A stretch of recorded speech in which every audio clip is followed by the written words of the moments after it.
नमस्कार। एक बार फिर से आप लोगों का हमारे YouTube चैनल में हार्दिक अभिनंदन। मैं सुनील बंग। जैसे कि मैंने पहले भी बताया था आप लोगों को, हमने कक्षा 10 के हिंदी माध्यम और अंग्रेजी माध्यम दोनों के लिए क्लासेस संचालित कर रखी है। आरबीएसई बोर्ड और सीबीएसई बोर्ड दोनों के लिए चल रही है। अभी जो हमारा टॉपिक चल रहा है वो हिंदी माध्यम के छात्रों, आरबीएसई बोर्ड के विद्यार्थियों के लिए चल रहा है, जिसमें मैंने बताया था कि हम लोगों ने क्लास 10th की प्रश्नावली 5 समांतर श्रेणी शुरू कर दी थी और 7 लेक्चर हमारे हो चुके थे। आज हमारा 8वां लेक्चर है उस प्रश्नावली से रिलेटेड और ये लास्ट लेक्चर रहेगा इस प्रश्नावली का, जिसमें हम लोग हमारे सारे जितने भी बाकी के प्रश्न, जो 2-3 विविध प्रश्नावली के जो प्रश्न हैं, वो आज हम लोग आपसे डिस्कशन करेंगे। तो विविध प्रश्नावली हम लोग कर रहे थे, आप लोगों को बताया था मैंने कि विविध प्रश्नावली हम लोगों की शुरू थी। उनमें हमने काफी सारे प्रश्न कर लिए थे। कुछ सेम जो प्रश्न है, जो सेम लॉजिक के प्रश्न है, वो मैं आप लोगों के लिए दे दूंगा होमवर्क के लिए। तो लास्ट हम लोगों ने क्वेश्चन नंबर 6 देखा था, जहां तक आप लोगों को पता है। छठे प्रश्न के बाद में 7वां आसान प्रश्न है, उसके जैसा ही है। 8वें 9वें के लिए हमने पहले भी बात कर ली थी कि उसके जैसे हैं। तो आज हम उसके बाद जो आसान नहीं है या दो अलग लॉजिक का है, जो अलग टॉपिक प्रश्न कवर करेगा, वो है क्वेश्चन नंबर 12। 12वें प्रश्न से हम लोग हमारे प्रश्न आज शुरू करेंगे विविध का। विविध प्रश्नावली क्वेश्चन नंबर 12, जो कि आपके सामने है। समांतर श्रेणी 20, 19 से 1/4, 18 से 1/2, 17 से 3/4 का कौन सा पद प्रथम ऋणात्मक पद है? ये बिल्कुल अलग टॉपिक हो गया। अभी तक हम लोगों ने प्रथम ऋणात्मक पद के बारे में बात नहीं की, तो आज हम लोग ऐसे प्रश्नों के बारे में भी चर्चा करेंगे। लॉजिक यही रहेगा, प्रथम ऋणात्मक पद और संख्याएं समांतर श्रेणी बदलता रहेगा अगला आदमी। तो इसको कैसे करेंगे वो अच्छे से देख लीजिए। जो आप लोगों को पता है इसमें, वो आप लोग पहले लिख लीजिए। पहला पद पता है मुझे 20, सार्वंतर मुझे पता है, फॉर्मूला A2 माइनस A1, 19 से 1/4 माइनस 20। सरल भिन्न में बदलना आता है हम लोगों को। 19 को 4 से गुणा करेंगे, 19 चौक 76, एक जोड़ेंगे 77/4 माइनस 20। इसके बाद लसअ लेंगे हम लोग, 77 माइनस 80। इसका आंसर आएगा -3/4। -3/4 क्या हो जाएगा? D, सार्वंतर। प्रथम पद आ गया, सार्वंतर आ गया। इसके बाद हम लोग आगे कैसे, किस चीज को क्या मानेंगे, कैसे हल करेंगे, तो वो देखिएगा। कौन सा पद प्रथम ऋणात्मक है? मैं मान लेता हूं, माना कि nवां पद को हम लोग लिखते हैं an, उसको हम 0 मान लेते हैं कि इस श्रृंखला का, जैसे आप लोग अगर ढंग से अच्छे से समझने की कोशिश करेंगे मेरे साथ, तो देखिएगा ये जो समांतर श्रेणी है वो घटते हुए क्रम में है। इसका डी ऋणात्मक आ रहा है। जब डी ऋणात्मक आता है तो हम उसको कहते हैं घटती हुई समांतर श्रेणी, मतलब इसके जो पद हैं वो हमेशा घटते हुए क्रम में रहेंगे। 20 ये उससे छोटा, ये उससे छोटा, ये उससे छोटा, छोटा छोटा छोटा चलता जाएगा।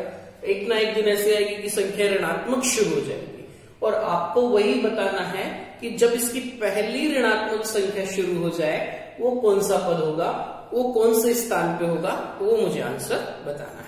तो मैं क्या मान लेता हूं कि इसका nवां पद कभी ना कभी ये 0 हुआ होगा और उसके बाद वाला अगला पद भी इसका प्रथम ऋणात्मक हो जाएगा। 0 होना कंपल्सरी नहीं है, हम लोग ऐसा मान रहे हैं, है ना, कि इसका nवां पद 0 हो जाएगा और उसके अगला पद इसका क्या हो जाएगा? प्रथम ऋणात्मक। 0 के बाद ही ऋणात्मक संख्या चालू हो जाती है उधर। तो हम लोग इसमें कौन सा फॉर्मूला लगाएंगे? an का, a प्लस n-1 गुणा d। सूत्र में मान रख देते हैं हम लोग, an के जगह पे 0, a के जगह पे 20, n मुझे ज्ञात करना, d के जगह पे -3/4। इसके बाद वहां देखिएगा सरल कैसे करते हैं, इसको इधर भेजेंगे, 20 उधर जाएगा तो माइनस का हो जाएगा। 0 माइनस 20 को हम लोग डायरेक्ट -20 लिख सकते हैं। n-1 गुणा -3/, पक्षांतरण करना आता है हम लोगों को, भाग की संख्या गुणा में, गुणा की संख्या चिन्ह सहित भाग, माइनस से माइनस कट गया, पहले गुणा फिर भाग, 20 चौक 80/3, भाग दे दीजिए इसमें 26 78 2 20 3 6 मैं अपने मन में दे रहा हूं 2 3 6, आप लोग आराम से दे दीजिएगा कि कैसे भाग देना है। 3 का भाग देंगे, 3 दूनी 6, बचेंगे 2 20, 3 6 18, बचेंगे 2 20, चलता जाएगा 6 6 6 6, ये किधर आ जाएगा 27.66 एन का मान। अब मैंने तो कहा था कि एन का मान कभी भी दशमलव में नहीं आ सकता, पर एन का मान तो दशमलव में आ गया। इसका मतलब शून्य इसका कोई भी पद नहीं है। मतलब एक ऐसी सिचुएशन आएगी कि यहाँ प्लस होगा और प्लस के बाद में सीधा माइनस हो जाएगा, शून्य आएगा ही नहीं इस श्रृंखला में, इस समांतर श्रेणी में। इसका मतलब ये इसका पद मान्य नहीं है, परंतु इसके अगला पूर्णांक, इसके अगला प्राकृत संख्या या अगला धनात्मक पूर्णांक कह सकता हूं मैं, वो इसका आंसर हो जाएगा।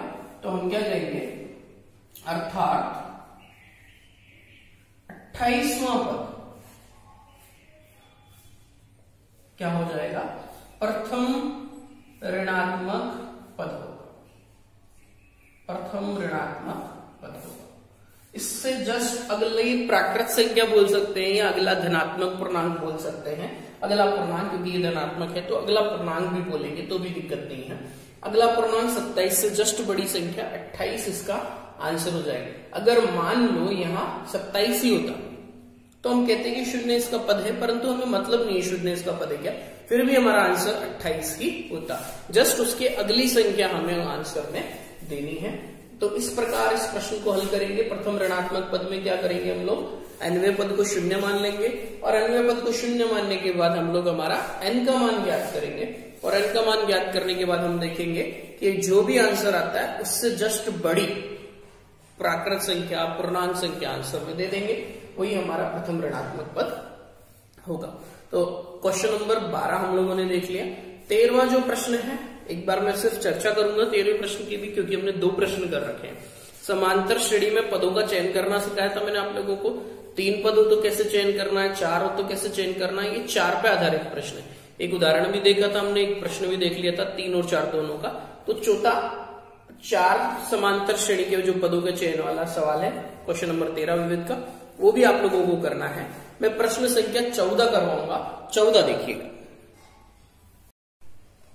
14वां प्रश्न बोर्ड पे आपके सामने।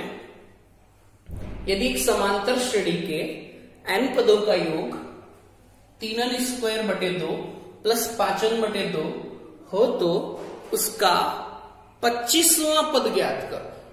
क्लियर? एक चीज बात कर लेता हूं मैं पहले आप लोगों से। इसका उल्टा प्रश्न हमने कर रखा है। इन चीजों को रिलेट करेंगे ना आप लोग तो गणित से थोड़ा लगाव हो जाएगा, आप लोगों को मजा आने लग जाएगा कि यार वास्तव में गणित आसान है, बड़ा आनंद आ रहा है। इससे पहले हमने बात की थी, हमें nवां पद दे रखा था और हमने 25 पदों का योग किया था एक प्रश्न के अंदर।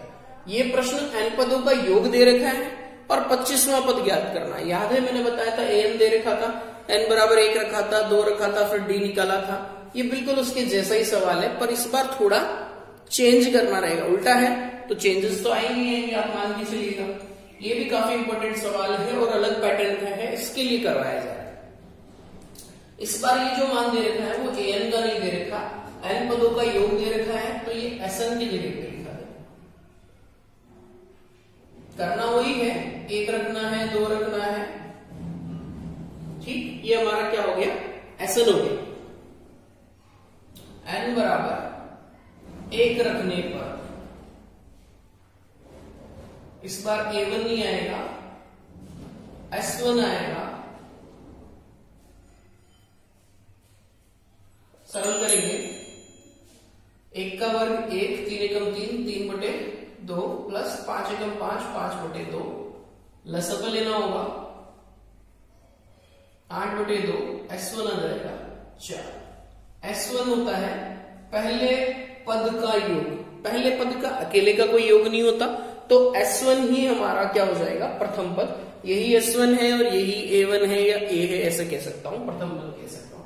पर s2 a2 नहीं होगा, ये ध्यान रखना है। n बराबर 2 रखेंगे,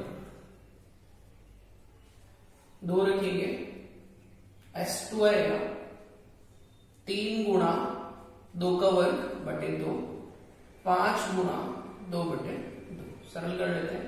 3 गुणा 4 बटे 2, 2 से 2 कट जाएगा 5, 2 से 4 कट जाएगा 2, 3 दूनी 6 और 5 11। ये S2 आएगा, दो पदों का योग कह सकते हैं हम लोग। दो पदों के योग को हम लोग S2 कह रहे हैं। और एक हिसाब से हम लोग अगर बात करते हैं तो पहला और दूसरे पद का योग A1 प्लस A2। अगर हम लोग A2 निकालना चाहते हैं, है ना, तो S2 में से S1 को घटा देते हैं।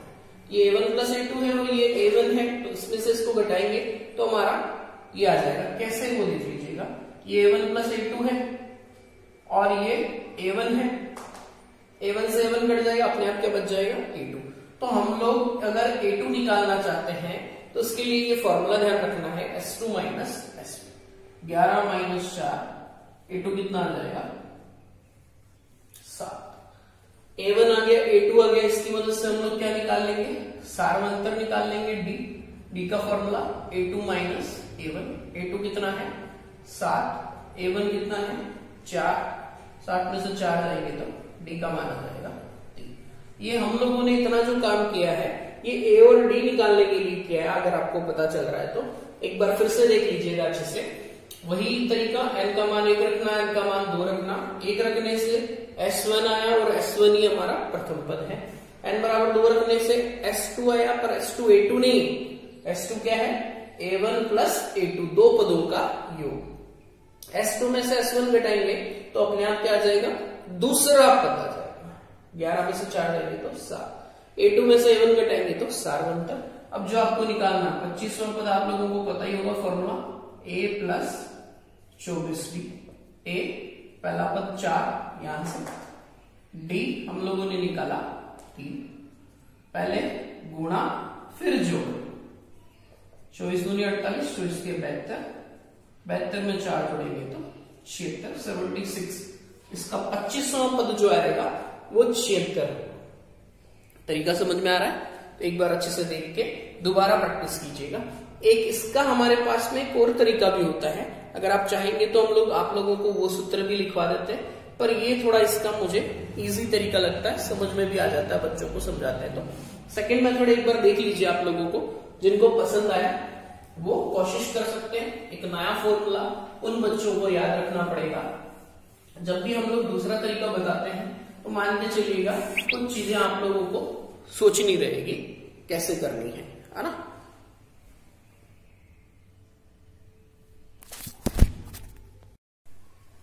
दूसरा तरीका जो कि मैंने आप लोगों को कहा था, एक सूत्र याद रखना पड़ेगा, an बराबर Sn माइनस Sn माइनस 1। अगर आपको कोई भी पर्टिकुलर एक पद निकालना है, कोई भी पद निकालना हो, तो उसका ये तरीका है, जैसे मुझे 5वां पद निकालना है तो 5 पदों का योग माइनस 4 पदों का योग कर दो, अपने आप 5 आ जाए। अभी इसमें पहले मैंने क्या था याद हो तो, A2 निकालना था तो S2 माइनस S1 क्या था, 2 पदों का योग माइनस 1 पदों का योग। वैसे ही अगर आपको ये 25 निकालना है, ये 25 निकालना है मेरे को, ये 25 के लिए आप अगर समझदार हैं तो खुद ही सोच सकते हैं कि 25 के लिए क्या हो जाएगा, S 25 माइनस S 24। शॉर्टकट है ना, हो सकता है वो पूरे नंबर नहीं दे।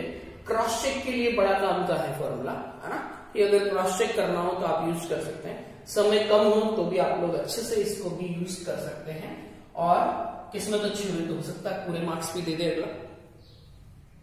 25 पदों का ये जो एसन है हमारा, है ना, इसमें हम लोग, ये एसन है आपका, मैंने पहले भी बताया, इससे पहले वाले क्वेश्चन, जो पहले वाला मेथड जो हमने देखा था, n की जगह पे 25 रख दीजिएगा।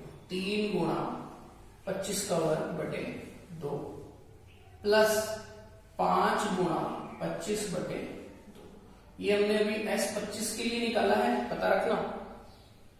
24 के लिए इधर 3 गुणा 24 का वर्ग बटे 2, 5 गुणा 24 बटे 2।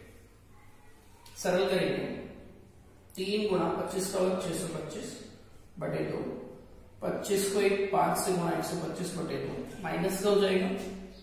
24 का वर्ग याद होगा 576 बटे 2, ये भी प्लस माइनस माइनस तो 24 में 120 बटे 4 का 10 रुपये ले लेंगे 2 भाग देंगे, बस ये सिंपल गुणा हो जाएगा 1875। अब ऊपर वाले आ जाएंगे 125, सिंपल गुणा हो जाएगा 3 6 18, हासिल की 1 7 21 1 22, हासिल की 2 15 और 2 17 120। जोड़ और बाकी करनी है, नॉर्मल सा टाइप का हो गया। 125 में से 120 5 बचेंगे, 1875 और 5 1880 में से 1728 घटा दो, 1880 में से 1728 घटा दो, नॉर्मल है। सो तो वो फर्क हो गया। और अगर अच्छे से देखेंगे तो 50 और 2 52 का वो फर्क हो गया, है ना, 152। घटा के देख लीजिए, एक उधार दिया 10 में से 8 गए 2, 7 बचे 5, 7 में से 7 0, 152 बटे 2 भाग देंगे तो आंसर क्या आ जाएगा 6। अगर किसी को याद हो, हमने पहले भी किया था, आंसर आया था 76। ये भी दूसरा तरीका है क्षेत्र निकालने का। तो ये मेरे पास क्रॉस चेक के तरीके होते हैं कि हम लोग घर बैठे इनको बना सकते हैं, प्रैक्टिस कर सकते हैं, और एग्जाम में अगर समय बचे तो हम लोग हमारा आंसर दोबारा चेक कर सकते हैं, ताकि गणित में जो हम लोग उम्मीद करके बैठे अपने आप से कि मुझे 100 चाहिए अपने आप से, उनके लाने के हम बहुत ज्यादा नजदीक पहुंच जाए। तो ये इसका दूसरा मेथड है। अगर जिनको यही समझ में आया है तो वो इससे भी कर सकते हैं, ठीक है। इसके बाद हमारा लास्ट जो क्वेश्चन है 15वां, वो बिल्कुल अलग है, उसको देखेंगे हम लोग, ठीक है। प्रश्न संख्या 15 हमारे सामने। प्रश्न थोड़ा बड़ा है और करने में भी समझने में भी थोड़ी सी दिक्कत आती है, इसके लिए थोड़ा अच्छे से देखिएगा, है ना। एक बार नहीं 2 बार में समझ में आया आप लोगों को, फिर से प्रैक्टिस कीजिएगा। ये सवाल थोड़ा ऐसे ही रहेगा, है ना, क्योंकि जब संख्याएं कम हो, लैंग्वेज ज्यादा हो मैथ्स के अंदर, तो थोड़ा सा मुश्किल लगता है बच्चों के लिए। प्रश्न अच्छे से समझते हैं। एक पंक्ति के मकानों को क्रमागत रूप से संख्या 1 से 49 तक अंकित किया गया। घरों पे मकानों पे संख्याएं लिखी होती, शहरों में तो जैसे लिखा ही होता है कि ये इस क्रम से, ताकि पहचानने में आसानी हो। जैसे मान लीजिए कि अपने भी घरों के आसपास वाले जो मकान है उनको लाइन से नंबर दे रखे, 1 2 3 4 5, ऐसे लाइन से 49 तक मकानों को नंबर दे रखे, 49 तक। दर्शाइए कि यहाँ कुछ नहीं लिखा है आपकी किताब में, मिसप्रिंट है, वहां एक्स लिख लीजिएगा। एक्स का एक ऐसा मान है कि एक्स से अंकित मकान से पहले के मकानों की संख्या, कि कोई मकान संख्या ऐसी है कि उसके पहले के जितने भी मकान हैं उनका योग, उनको अगर जोड़ा जाए तो उसके बाद आने वाले मकानों की संख्याओं के योग के बराबर हो। तो आपको बताना है कि वो कौन सा मान है। इसका मतलब आंसर 1 से 49 के बीच में ही आएगा। और वो कौन सा मकान होगा कि उनके पहले वालों को जोड़े और बाद वालों को जोड़े तो दोनों का योग बराबर है। इसका मतलब 25 तो नहीं होगा, क्योंकि 25 से पहले की संख्याएं छोटी होती है और 25 के बाद की संख्याएं बड़ी होती है। इसका मतलब आंसर 25 से ज्यादा ही आएगा। 25 से 49 के बीच में, मतलब 26 से 49 के बीच में कोई आंसर आएगा। एक लॉजिक आइडिया लग रहा है दिमाग के अंदर कि हाँ यार वास्तव में ऐसा हो सकता है ना। तो हम लोग थोड़ा और अच्छे से क्लियर समझने की कोशिश करते हैं। जैसे ये मकान संख्या है 1 2 3 4 5, चलता जाएगा x, इसके आगे x + 1 चलता जाएगा और लास्ट 49। और अगर मैं इससे पहले की बात करूं तो कोई बता सकता है कि इससे पहले वाला कौन सा होगा? x - 1, है ना। समझने के लिए मुझे नहीं पता, इनके बीच की कोई संख्या है, मान लो 35 है, ये 36 है, ये 34 है, ऐसे टाइप में है कोई संख्या है ना। ऐसे क्रम लिखे हुए हैं। ये x है, इससे पहले के जितने भी मकान हैं उनके लिए हमें बता रहा है कि x से जो पहले के मकान हैं उनका क्रम और उनके बाद आने वाले मकानों का क्रम कैसे दे रखा है। तो x से पहले वाले ये वाले मकान, x के बाद वाले, इनका योग दोनों का बराबर दे रखा है। तो आपको बताना है कि ये x का आंसर क्या होगा प्रश्नानुसार। 1 + 2 + 3 + x - 1 किसके बराबर है? x + 1 + x + 2 + 49। ऐसा प्रश्न कह रहा है कि ऐसा काम हो रखा है। अब हम लोग कैसे करेंगे? ये तो समांतर श्रेणी बन रही है, हम लोग इसको तो सरल कर लेंगे आसानी से। वो समांतर श्रेणी भी बन रही है पर उसको आसानी से सरल नहीं किया जा सकता, क्योंकि वो बीच में से हमारा जो योग का सूत्र है ऐसे वो है प्रथम n पदों का मतलब शुरुआत से है, अगर शुरुआत से होता तो हम लोग उसको कर लेते। तो इसके लिए अच्छे से देखना क्या मैं इसको ऐसे लिख सकता हूं क्या, अच्छे से थोड़ा सा क्लियर करना अपने दिमाग के अंदर। 1 प्लस 2 प्लस शुरुआत से बनाने के लिए dash dash dash dash 49 minus 1 plus 2 plus 3 plus dash dash dash dash x, 1 से लेके 49 तक। अगर इस पूरे में से इधर वाले को हटा दें तो अपने आप ये वाला बच जाएगा। तो मैंने इसको ही लिखा है कि 1 से 49 में से अगर ये इतना हटा दो सर, आप हटा दो तो कौन से बच जाएंगे, x प्लस 1 से लेके 49 तक। ये वाला लॉजिक आपको समझ में आना चाहिए ताकि हमारा काम शुरू हो पाए। 1 से 49 में से अगर हम लोग यहां तक हटा देंगे ये वाले तो अपने आप बाकी के रिमेनिंग बच जाएंगे, शेष बच जाएंगे। इसको लिखने का फायदा, तरीके का फायदा क्या होगा वो अभी हम देखेंगे। अब ये सारी तीनों समांतर श्रेणियां जो है वो शुरुआत से देखो 1 से 1 से 1 से। अब हम लोग हमारा फॉर्मूला लगा सकते हैं। जब संख्या 1 से शुरू हो और 50 तक हो तो उसमें पदों की संख्या भी 50 ही होगी। 1 से लेकर 100 तक हो, बीच में कोई गायब नहीं हो तो पदों की संख्या भी 100 तक होगी। तो हमारा छोटा वाला फॉर्मूला साइड में लिख रहा हूं, n/2 a प्लस पदों की संख्या जैसे कि मैंने बताया 1 से लेकर जहां तक गिनती शुरू होगी x माइनस 1 तक है तो पदों की संख्या n भी x माइनस 1 ही रहेगा। पहला पद 1, अंतिम पद x माइनस 1। वापस से सुन लीजिएगा, जब गिनती 1 से शुरू हो, बीच में से कोई भी पद गायब नहीं हो, जो अंतिम पद होगा जैसे 1 से 49 तो nवां पद भी 49 होगा और पदों की संख्या भी 49 ही होगी, दोनों सेम रहते हैं। 1 से 49 जैसे मैंने कहा तो n का मान भी 49 रहेगा और an का मान भी 49, बीच में माइनस है x/2 1 पहला पद और अंतिम पद x।